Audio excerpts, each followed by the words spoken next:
Hello everyone and welcome to today's iRacing video. We're here at the Okayama circuit and for this VRS GT sprint race. So we're about to get into our formation lap, but not really. 14th, 40 minutes. So it's not a full lap formation lap, it's just the last 3 or 4 corners. So pretty good underway. We go racing pretty quickly here. Catch up to car number 9. Alright, so the car in front of me didn't end up joining. Just before we get underway, guys, if you do enjoy the content you're seeing at the moment, please consider giving a like, a subscribe, following the Twitter down in the description below. And yeah, it'll just keep you up to date with what's going on the channel, what's going on with my iRacing content. But yeah. So we're racing in a foggy early morning Okayama, which is a really picturesque kind of time to be racing.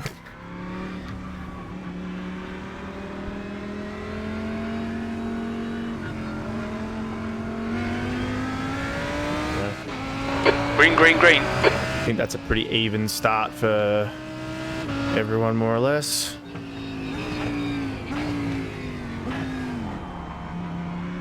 Clear right. On your left. Hold your line. Clear left. Right.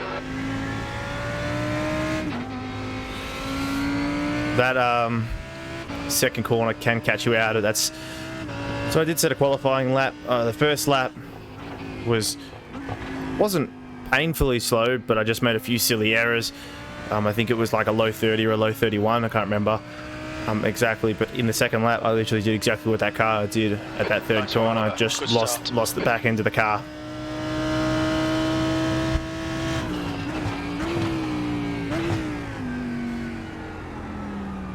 So I'd love to turn around and say this is the first race at Okayama.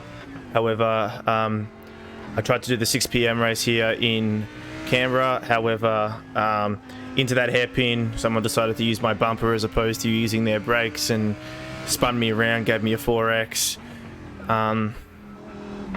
So that dropped me way back down the grid, and then unfortunately when I entered the pits, I fell out of the pit lane because it's quite a deceptive pit lane entrance here. And got a 40-second stop-go penalty, which put me back in like 17th or 18th. So I took about a 30-point I rating hit in that race there, however got an 0.06 safety rating increase. So although that race wasn't very conducive for YouTube content, it was still not too bad for a race. It could have been far, far worse. Someone looks to have made a mistake here. I think I saw some smoke.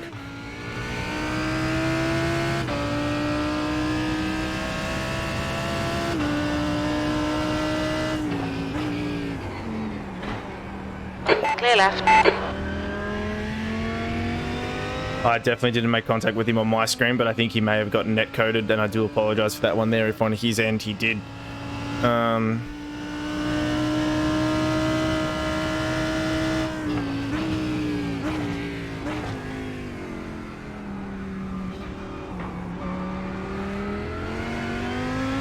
So Okayama is kind of a staple of the iRacing franchise. A lot of the earlier series come here, so very, very common for the Global MX5 Cup series to come here when you're a rookie.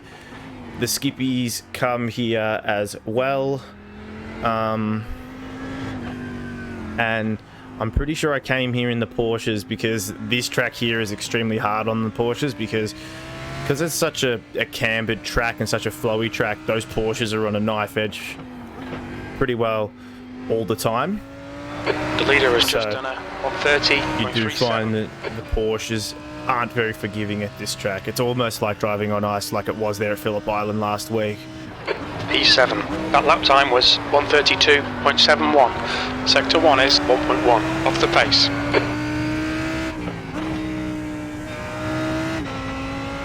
But yeah, I really do like Okayama. It has a strong place in my heart. It was one of my first tracks that I think I got my first win at Okayama in the MX5, and then I got my first win in the Skippy in like week 8 last year when I raced in the Skip Arbor series. here. So it's an awesome track, really flowy, very similar to Phillip Island in my opinion, in the sense that when you hook up a lap, it's usually because you've flowed on and the momentum's quite good. But when you fall out of sync, you can really hemorrhage a lot of lap time, which does suck, unfortunately. But it is very rewarding when you eventually get a lap entirely together. The gap ahead is now 1.5. This track is also incredibly difficult to overtake on, because you don't have very many massive braking zone. It's a lot of very light brake applications and just idling through a corner, slight lifts through corners. And the leader has just done a 130. pit straights aren't massively long like Phillip Island. That main back straight is quite long, although not into a massive braking zone. If you are in the draft, that was a 131.43. That's your fastest lap.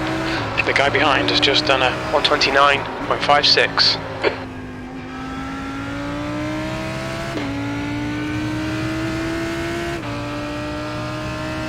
Okay, Oliver, hold your nerve, just keep it smooth, no mistakes.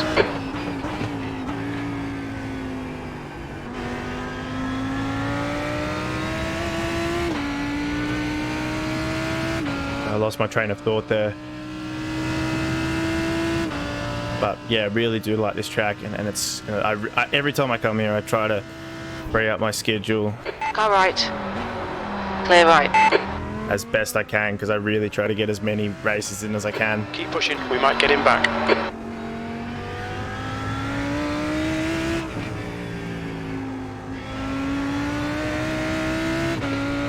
I've always found that if I push that little bit too far, it's always in my situation that I always push too hard through that corner there and I drop a wheel on the grass and I always lose the car there. So at least while I come up to speed with the Lambo, because this is the second time I've raced here, but this is the first week I've raced here in the Lamborghini, I'll just take it easy with it and make sure I have a really good understanding of what's going on. Another similarity to last week's track is the stints. So typically in some of the earlier VRS tracks that we've gone to, you would have noticed that we did a pit stop about halfway through the race, around that 20 to 23, 24 minute mark. However, what you'll notice here, very similar to Phillip Island, is actually even more exaggerated than Phillip Island, because it is such a flowy lift and coast kind of track. Your stints you'll probably be pitting with 10 to 5 minutes left. I know in my last race I pitted at like... The refuel window will open after 29 minutes and should close at about 35 minutes. Okay. Speaking of the devil right on cue, 29 to 35 minutes. So you effectively do just a drop at the end and that's it. I wonder, like, I know fuel stops are mandatory in this series. However, if you didn't, you may in front is now even be able to eke out and potentially do a no stopper. However, I'm pretty sure in this series you do have to have a mandatory pit stop. Then I find if you do push that stint out as far, you either stop as early as possible, so literally around this mark here, which will fill you up enough to get to the end, but you are running with an excessive fuel load, and for me, I don't like running around with too heavy of a car. But if I stop towards the end, I can just do a splash and dash of like 16 litres, I think. And that lap time was 132.13. can pretty comfortably get to the end of the race.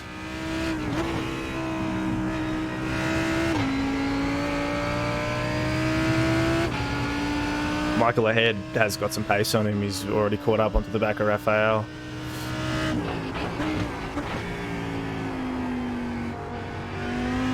Well, someone must have had an off in... Oh, damn. Who was that? Was that... Oh, that would have been Michael, because he's now disappeared off my timing screen. That sucks.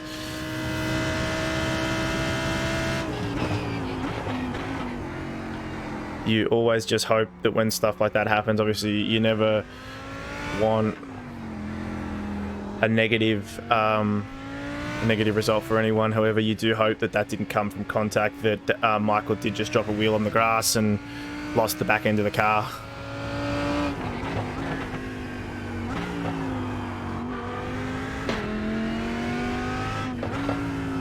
Also, given the tight nature of some of these corners, short shifting to ensure you don't lose traction out of the corners is quite key. Just to ensure you have a nice smooth getaway from those last few sequences of corners, because the back of the car with all the changes of direction can very much so get unsettled. So yeah. Oh, Michael may have DC'd. Okay, Oliver, come on, stay focused. Apexes and exits, apexes and exits. 7th position.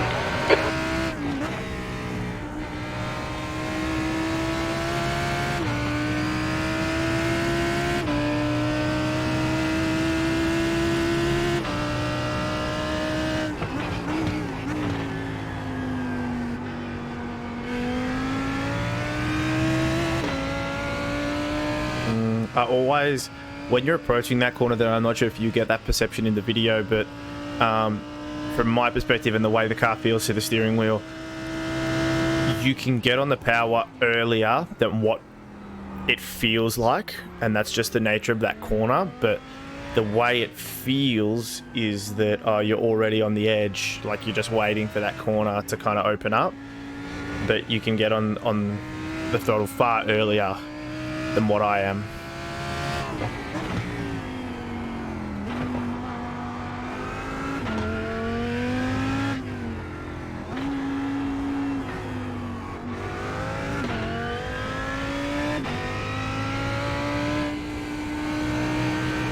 David is catching up to me. However, he has Jürgen for company, so hopefully that holds him up a little bit. But yeah, he's just teetering on the edge of my draft.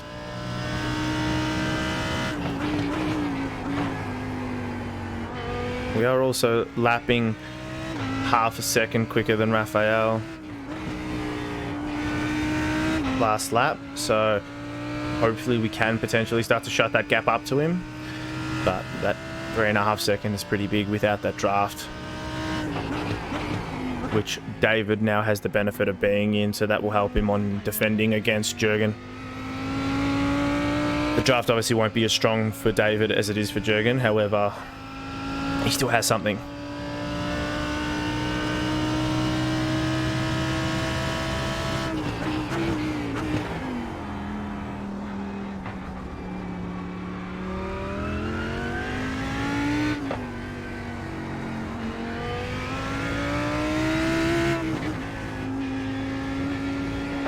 Car behind is reeling you in. The gap is now 1 seconds.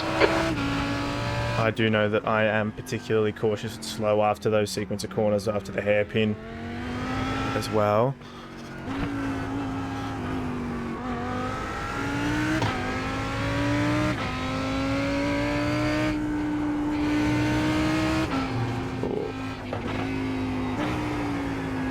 Oh, that was all wrong through there. That's going to cost me a butt ton of time. Oh, not too bad. I think only a 10th. David must have had a pretty compromised run in through those last sequence of corners as well. That last lap was a 131.79.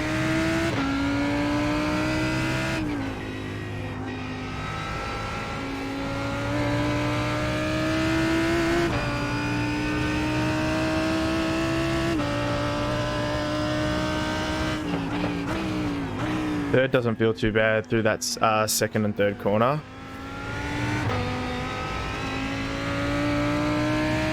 Felt a little bit more stable. I think I just got to make sure I time my braking, because I do use a bit of compression braking or engine braking to help lower the speed of that car. So just got to make sure.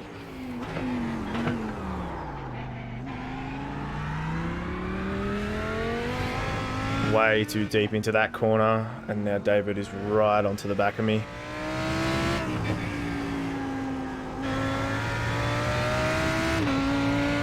Now I just got to focus. So if I go quiet, guys, I'm just...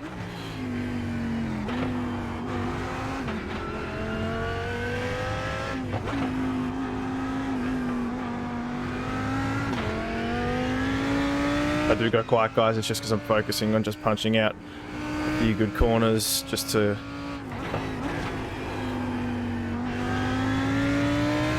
try pull a small margin out on David. Whether that might be easier said than done. I'm sure this will be in the 32s though. That was at 132.09.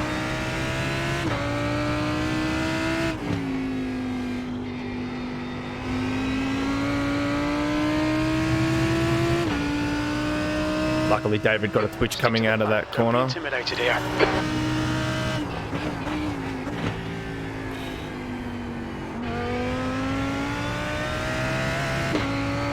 That was a good exit out of there. That felt good, and I gained a fraction of a second, like a microsecond off that one there.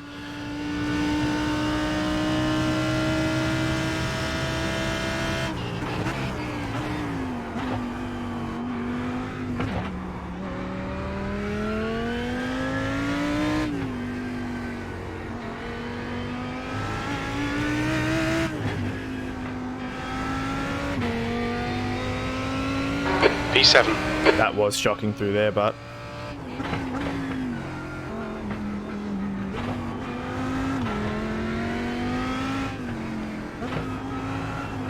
oh, there we go, and that's the gap reopened back up.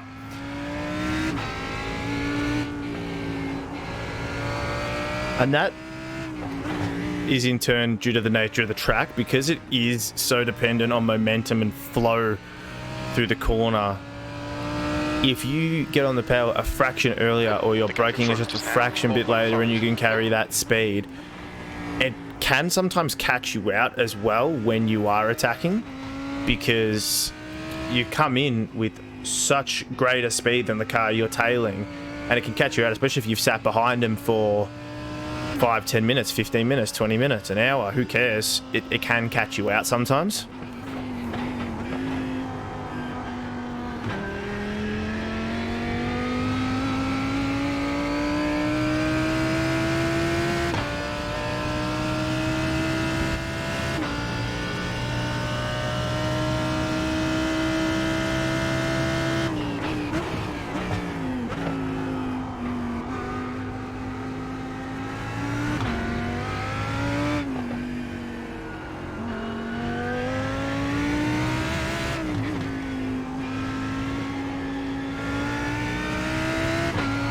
Now Jurgen is caught up onto the back of me. I just hope he doesn't slam it up the inside of me like he did to... Car right. Still there. Hold your line. Yellow flag, watch out. Clear right.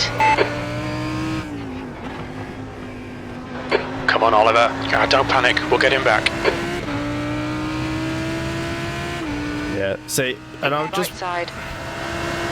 I do want to touch on it ever so slightly is... On your right. Still there. Clear right. like, if you are going to make him...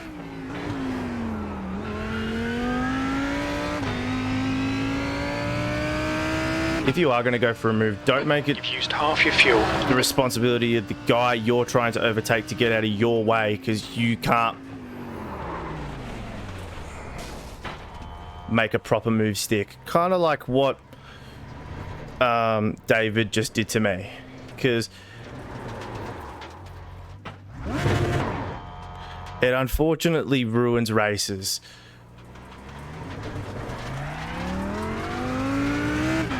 Which absolutely sucks. But it really does suck, unfortunately. And now I do have a pull to the left, so I wouldn't be surprised if I got called in with the meatball flag. So, but we're gonna run with it until they make me pit stop.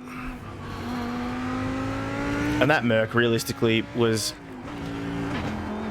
3 or 4 tenths of a second further back down on me on the field. And had no reason to go for that move, but whatever. We still have just over half the race to go. So hopefully we can recover back to maybe a P10 by keeping our nose clean.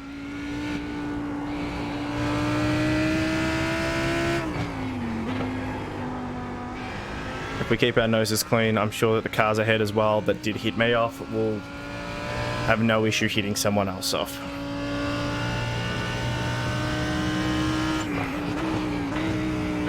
P11.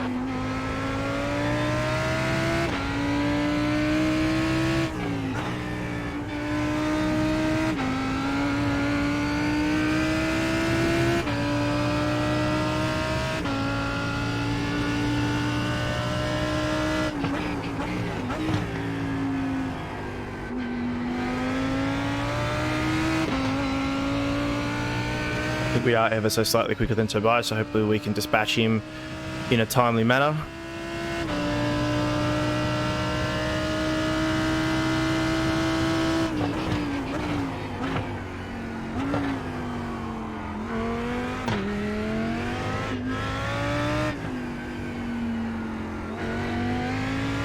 Yeah, we have caught up to him massively. The second half of this lap here, we've shut down maybe 5/10 of a second, half a second. Stay focused. We're still in this. 20 minutes remaining. You've got 20 minutes left. Okay, Oliver. Half distance. Should be about 15 minutes of fuel remaining. As expected, we'll pit with about 4 or 5 minutes to go.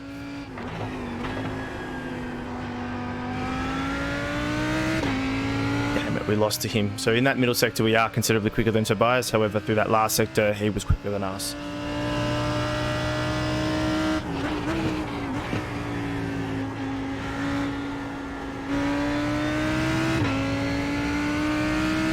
Good consistency. Keep them coming.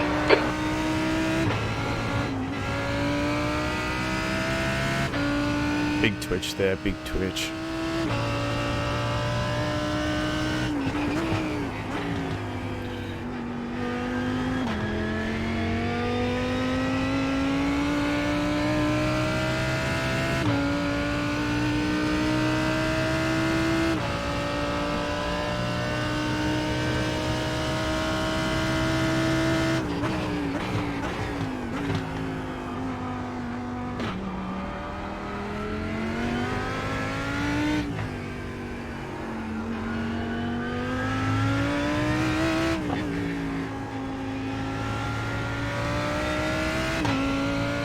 That punt really did annoy me.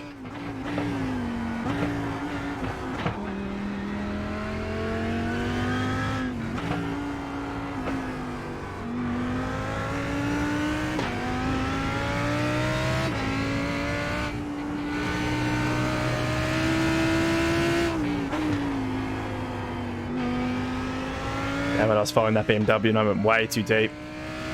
Not as deep as he did, but still deep.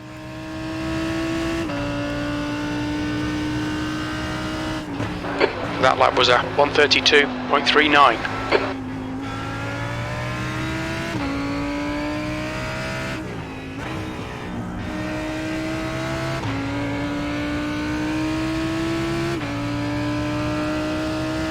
The gap in front is now 2.1.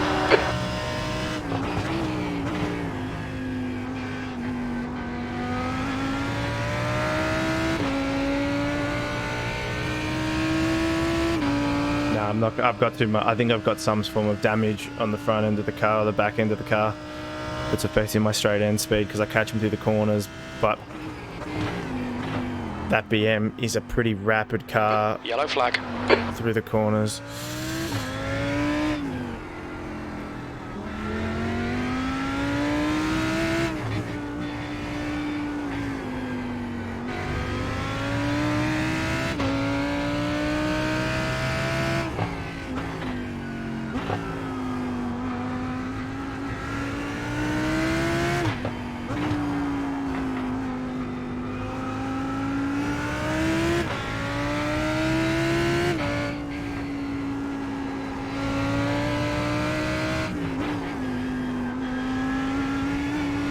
Nice one, mate.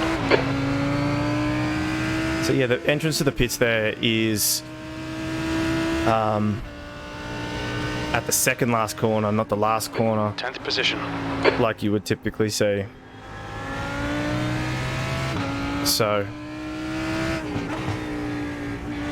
You can cost yourself a lot of time, but you can also make up a lot of time if the person in front of you makes a mistake. I think Holger may have been involved in that incident with the Audi.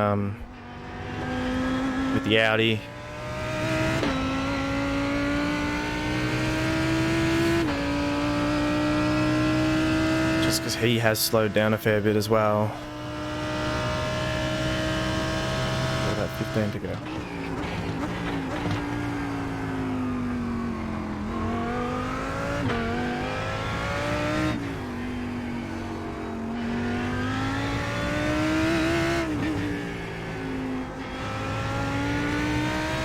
That was very slow through those sequence of corners.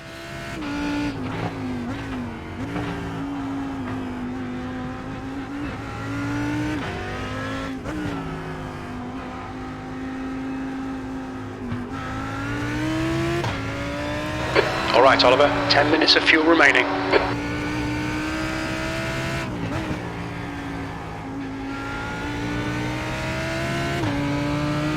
Now we're in the slipstream. Hopefully we can make 15 something of minutes this. left. There'll be chances here. Let's make sure we can take them.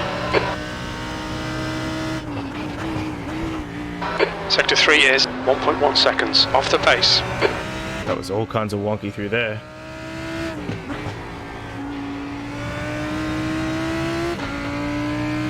That was all kinds of wonky through those first few corners.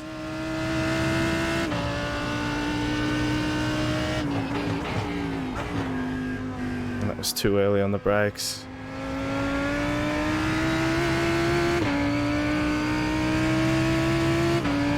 In going ever so slightly, like not hugging that corner as much is the way to go, but I just don't want to get caught out and get out wide on anything dirty that might cause me to lock up.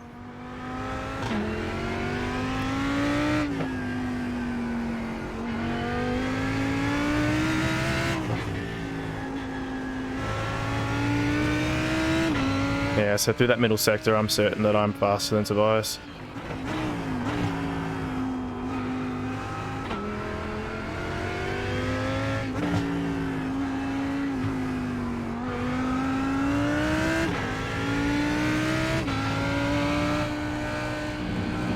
Too early on turn in.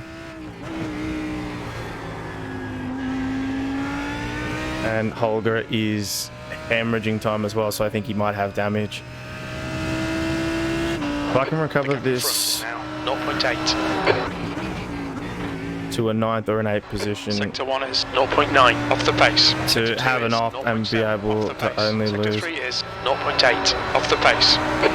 one spot, I think would be a good recovery in my opinion. That's why on the odd chance, because the racing actually got good towards the end of that last race.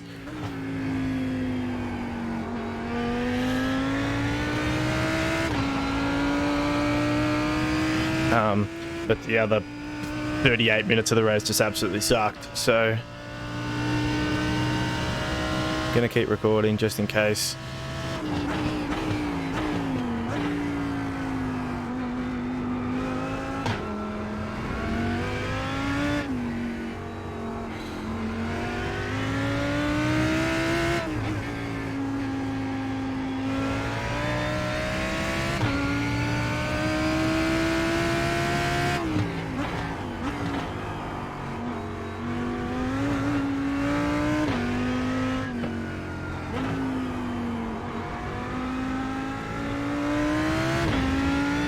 Track temperature is increasing. It's now 30 Celsius. And too early on the lift off and too early on turn in.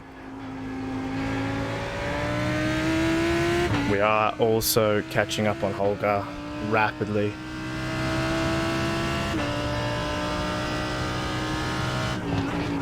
P8, Sector 3 is 1.2 seconds off the pace.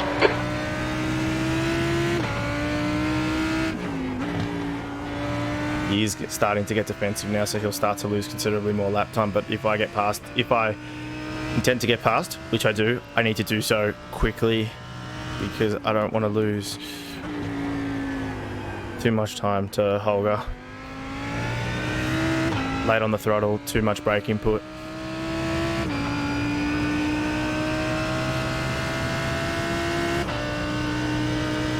don't like overtaking into here. Car left. Clear left.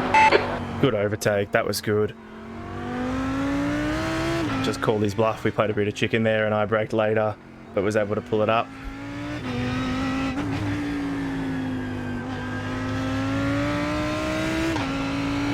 And then we just have Holger.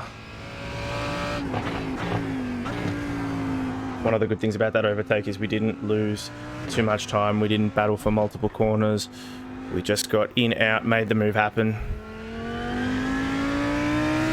which is how you want it to go.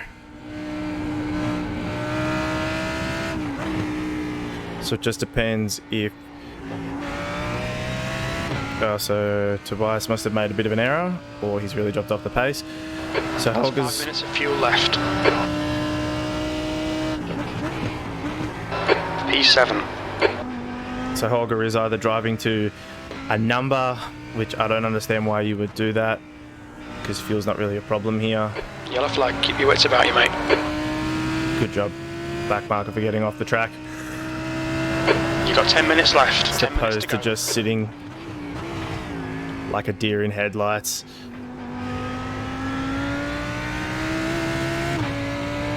So yeah, or he's either just become complacent because he's way away from the car ahead of him, David, who was the one who punted me off,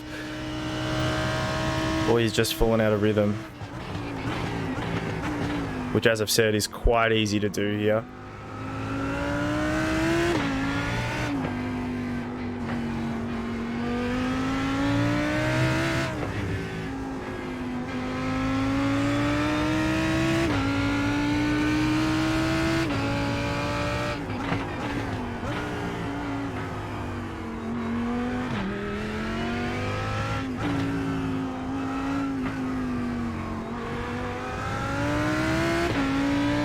Yeah, that was good through there.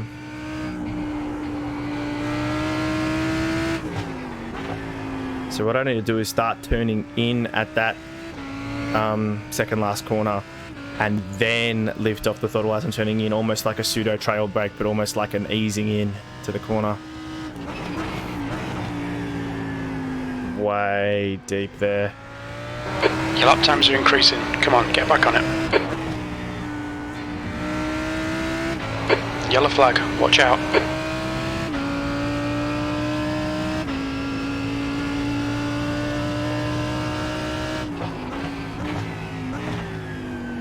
Left side. Clear left. Thank you, Douglas, for staying out of my way. You made your own mistake.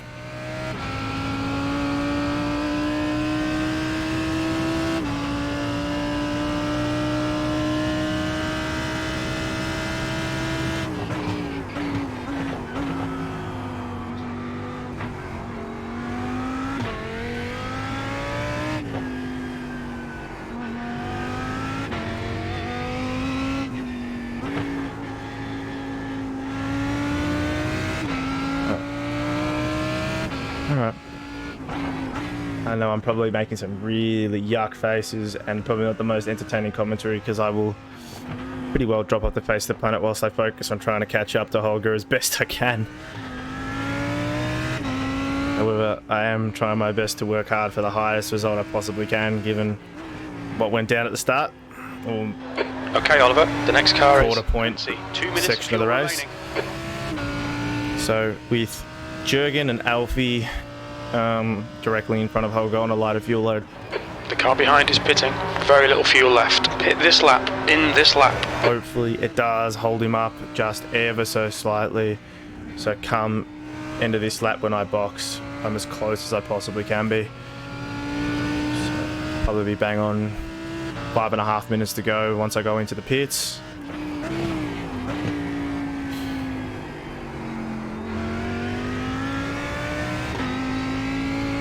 So, both cars directly behind me. I might have actually netted myself a net 7th position. 2 litres remaining. After all is said and done, which I think would be quite an admirable recovery drive, considering. Oh, too early on the brakes. That's going to cost me a butt ton of time.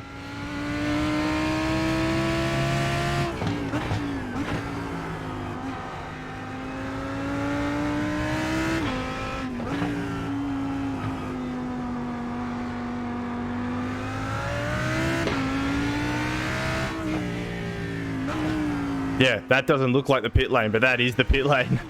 1 litre remaining. What's your speed limit in the pits? Pit lane speed limit is 60 kilometers per hour. It's such a deceptive pit lane, and it's so easy to give away penalties. We'll fuel you to the end of the race. So 13 litres, which is good. Pretty well spot on. 5.5 minutes to go as I come into my stop.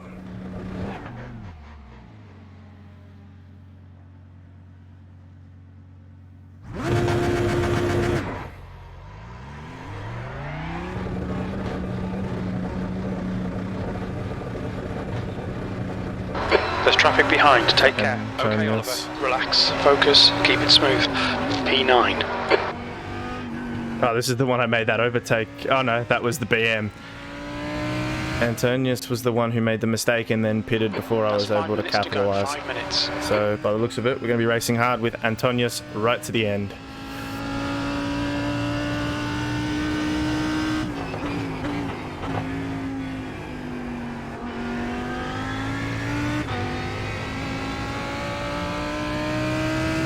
So 1.6, 1.7. I'm just out of slipstream range. That's why you can see me moving on and off line to stay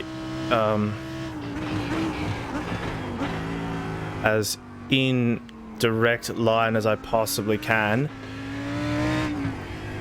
So if there is the ever so slightest bit of advantage from being in his slipstream when I'm 1.6 behind, I can get that advantage.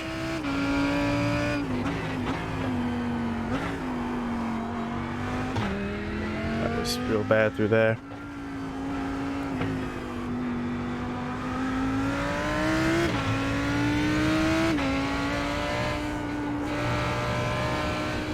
Whoa.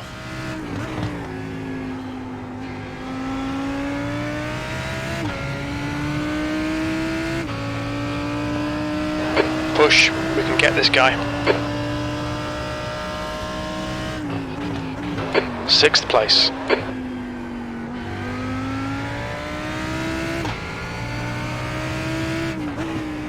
Oh, I'm gone. Whoa. I quite literally took my hands off the steering wheel as well as off the pedals because I was like, oh, that's it, I'm done here. But luckily, because I was carrying a small amount of speed, the resistance of the tyres allowed me to re-straighten the car back up and continue on my merry way. However, I did lose about 1.5 seconds to Antonius ahead.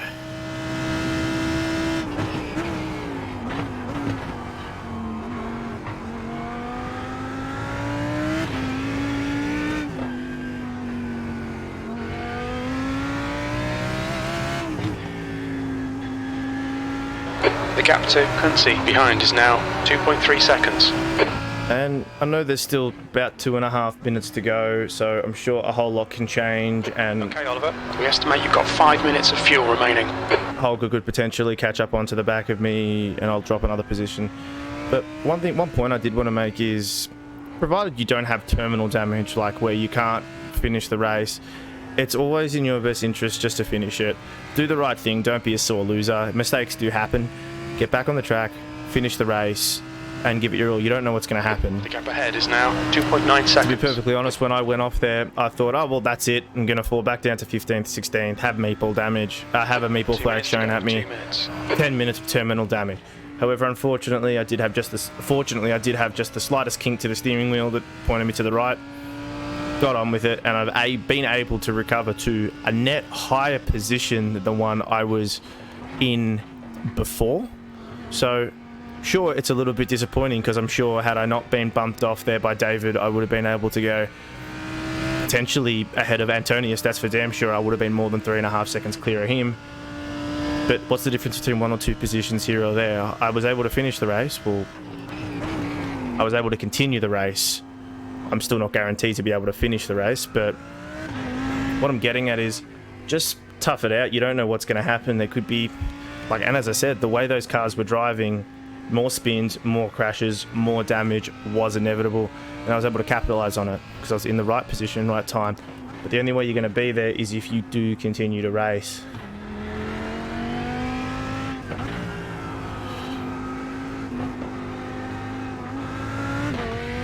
I wonder if I'll get the white flag this go round. Potentially not, but potentially so.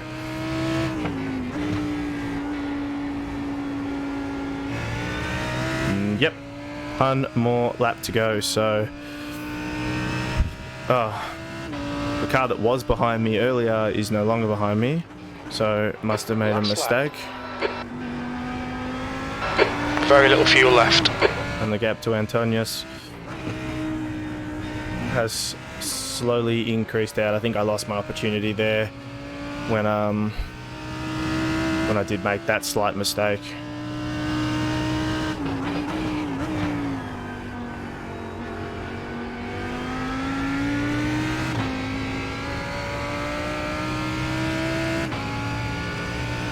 Yeah, so this one will make the cut. I know it wasn't the most exciting. Actually, in my opinion, it was pretty exciting. I had fun the whole race, but it probably will get uploaded only because it shows that you don't need to necessarily have the best start in order to have a good result.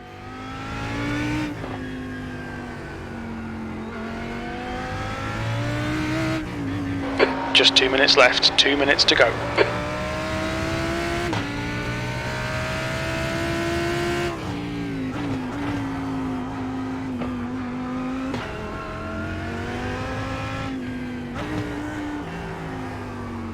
However, Antonius did make a massive mistake into that last few sequence of corners.